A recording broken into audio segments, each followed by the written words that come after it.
नमस्कार. मी संगम गोविंद भोसले. बऱ्याच महिन्याचं मौन सोडून आता परत एकदा बोलता झालोय. मौनम सर्वार्थ साधनम म्हणतात, पण परशुराम भूमीत या परम पावन भूमीत सध्या जे काही घडतंय, अघटित घडतंय, विघटित घडतंय, भयानक घडतंय, भयंकर घडतंय. प्रत्येक क्षेत्रात अतिशय भयावह अशी परिस्थिती आहे.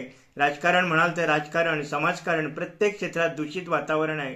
नोकरीकांड असेल किंवा जमीन घोटाळा असेल किंवा तथाकथित बाबाबुवांचं वाढतं प्रस्थ असेल, अशा पार्श्वभूमीवर दत्ता दामोदर नाईक या गोव्यातल्या विचारवंताने, साहित्यिकाने जे परवा अकलेचे तारे तोडले, तेव्हा तर ते खूपच असह्य झालं. म्हणून आज बोलावं लागतंय. वयाची 70 पार केलेल्या दत्ता दामोदर नायक यांचा आजच सत्कार आहे. भव्य दिव्य असा सत्कार आहे. जरूर सत्कार व्हावा, कारण त्यांनी उद्योजक म्हणून जे काम केलंय किंवा समाजासाठी विविध क्षेत्रात जे काम केलंय ते निश्चितच कौतुकास्पद आहे. याचा अर्थ असा नाही की त्यांनी काही अकलेचे तारे तोडावे आणि लोकांनी ते मुकाट्याने ऐकून घ्यावे. ते म्हणतात मी देव मानत नाही. नको मानू बाबा. कुणी सांगितलंय तुला देव मान म्हणून? तू देव मानलास न मानलास म्हणून देवाला काही फरक पडत नाही. या अनंत कोटी ब्रह्मांडात तुझ्यासारखे अनंत जीव जन्माला आले आणि गेले, पण अनेक विचारवंत होऊन गेले, अनेक गुणवंत होऊन गेले. त्यांनी देव नाही मानला.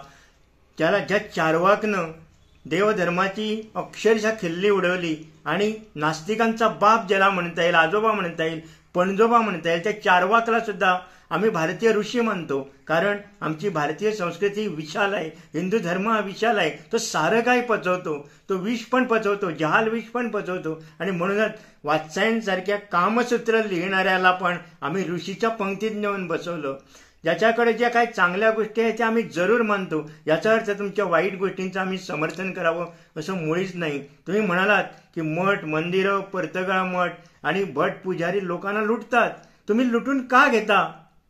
ते लुटत नाहीत. लोक स्वेच्छेनं देतात. परतगाळ मठाला सारस्वत समाज स्वेच्छेने देणगी देतो किंवा अनेक मठ मंदिरांना लोक आपल्या इच्छेनुसार दान देतात. तुम्ही कोकणी भाषा मंडळाला 1 कोटीचं दान दिलं. कोणी कुठं दान द्यावं, कोणी कसं द्यावं, हे ज्याचा त्याचा वैयक्तिक प्रश्न आहे. भारतामध्ये लोकशाही आहे. प्रत्येकाला विचार स्वातंत्र्य आहे. मी देव मानत नाही असं तो म्हणतोस, ठीक आहे, नका मानू, पण इतरांनी तो न मानावा हा वेडा अट्टहास का? माणसानं प्रत्येकाला विचार आहे. प्रत्येक माणसाचे विचार वेगळे असतात, आचार वेगळा असतो आणि विचार करण्याची पद्धती वेगळी असते. प्रत्येकजण आपापल्या कुवतीनुसार वागतो, आपल्या कुवतीनुसार बोलतो. तुम्ही मध्येच आणखी अकलेचे तारे तोडले की सुभाष वेलिंगकरांचा निषेध करण्यासाठी ही लोक का बाहेर पडले नाही? सुभाष वेलिंगकरांचा निषेध का करावा हे तरी सांग ना. तू एवढा बुद्धिवादी आहे, एवढा विचारवंत आहे. सुभाष वेलिंगकरांच्या समोर आमने सामने बस, बोल, वादविवाद घाल आणि तुझे विषय तू तुझ्या लेखाद्वारे मांड, तुझ्या वाणीद्वारे मांड. तुझा निषेध केला म्हणून वेलिंगकरांचा करायला पाहिजे का? वेलिंगकरांनी असं काय चूक केलंय की ते तू सांगायला पाहिजे. तू ज्या पद्धतीनं तुम्ही बोललाय, ज्या पद्धतीनं अकलेचे तारे तोडले, अकलेचे तारेच म्हणतो मी याला. एका तथाकथित विचारवंतानं काही वर्षापूर्वी नवप्रभामध्ये लेख लिहिला होता, गुरुचरित्राची होळी करा. अशा लोकांना ज्ञानपीठ पारितोषिक मिळतं. ज्ञान हे कसं वापरावं ज्या त्या माणसाच्या कोतीवर आणि विचारावर अवलंबून आहे. रावण हा प्रचंड बुद्धिमान होता, दशग्रंथी ब्राह्मण होता, पण आपल्या पायावर आपणच कुऱ्हाड मारून घेऊन त्याने स्वनाश ओढवून घेतला. आणि आजच्या काळातील तथाकथित बुद्धिवादी पण आपल्या बुद्धीचा भ्रम, अहंकार आणि या अहंकाराने वेढेवून काही पण बरळतात. एक कोणतरी मोठा कलावंत, याच्या नावात राम आहे, परमेश्वराला रिटायर करा म्हणायला निघालेला. अरे परमेश्वराला रिटायर करणारा तू कोण बाबा? तू देवाला मानत नाहीस, नको मानू. इतरांनी परमेश्वराला का रिटायर करावं?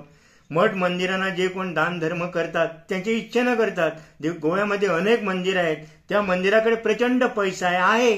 तो त्यांनी कसा खर्च करावा त्यांच्यावर अवलंबून आहे. तू जास्तीत जास्त त्यांना सांगू शकतोस की हा खर्च समाजकार्यासाठी, गरजू लोकांसाठी, हॉस्पिटलसाठी वापरा. पण लुटारू म्हणणं आणि उचलली जीभ लावली टाळ्याला, ह्याला विचारवंत म्हणत नाहीत. याला काय म्हणावं याचा विचार तुम्ही करावा. साठी बुद्धी नाटी हातात काठी म्हणतात. तुमचे वय 70 झालं, तुमच्या हातात काठी नसेल, पण तुम्ही जी विचारांची जी गल्लत करत आहात ती खूप खूप चुकीची आहे. वयाची 70 पार करून तुम्ही एक यशस्वी उद्योजक म्हणून नावलौकिक मिळवलात, पण उगीच नको त्या गोष्टीवर वादविवाद करून आणखी प्रसिद्धी मिळवण्याचा हा अट्टहास कशासाठी? तुम्हाला पाहिजे तर अनेक विषय आहेत, अनेक बंधू बाबा आहेत, की जे आपलं मोठेपण मिरवण्यासाठी गोव्यामध्ये जे पर्यावरणाचा विषय आहे किंवा भ्रष्टाचाराचा विषय आहे त्यावर हे बाबा बोलत नाहीत. या बाबांना फक्त पद्मश्री पाहिजे असते, पद्मभूषण पाहिजे असतं, पद्मविभूषण पाहिजे असतं, आपली पाद्यपूजा पाहिजे असते. हे बाबा तथाकथित आत्मज्ञानी म्हणतात, संत म्हणून घेतात. त्यांना सुरक्षा व्यवस्था लागते, त्यांना व्हीआयपीची वागणूक पाहिजे. अशा लोकांना बाबा संत म्हणायचं का? त्यांच्याबद्दल तुम्ही बोलू शकता, पण ज्या पद्धतीनं सरळ सरळ मठ मंदिरांना पुजाऱ्यांना तुम्ही लुटारू म्हणता असं तुम्ही बोलू शकत नाही. कशावरनं बोलता? ज्याचा त्यात तुम्हाला जसं तुमचं वैयक्तिक मत आहे तसं प्रत्येकाला आपलं वैयक्तिक मत असतं. ज्या कोणाला धर्म आवडतो तो धर्मावर प्रेम करेल, तो धर्मासाठी प्राण देईल, तो त्याचा वैयक्तिक प्रश्न आहे. तू धर्मासाठी प्राण का दिलात? तुम्ही जसं साहित्यिक आहात, तुम्ही जसं जगभर फिरता हा तुमचा छंद आहे, लिहिणं हा जसा तुमचा छंद आहे, लोकांवर वाटेल तशी टीका करणं हा तुमचा छंद आहे, तसंच पापभिरू माणसांचा, देवभिरू माणसाचा, देवधर्मासाठी त्याग करणं, देवासाठी कार्यरत राहणं हा ज्याच्या माणसाचा आपल्या कृतीनुसारचा प्रश्न आहे.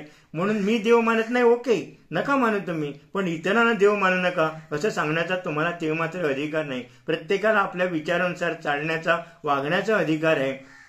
उगीच आपल्याला जीभ आहे किंवा आपल्याला बुद्धी आहे म्हणून आपण काहीही बोलू आणि आपल्यावर टीकेचं ओंगळवाणाची टीका झाल्यानंतर मग त्याला उत्तर देण्यासाठी परत वाद प्रतिवाद या गोष्टीमध्ये व्यर्थ वेळ न दवडता समाजामध्ये असलेल्या अनेक चांगल्या विषयावर भाष्य करा. समाजाला आज नाडणाऱ्या ज्या अनेक प्रवृत्ती आहेत त्याच्यावर तुम्ही लिहा, तसं तुम्ही लिहितच असता.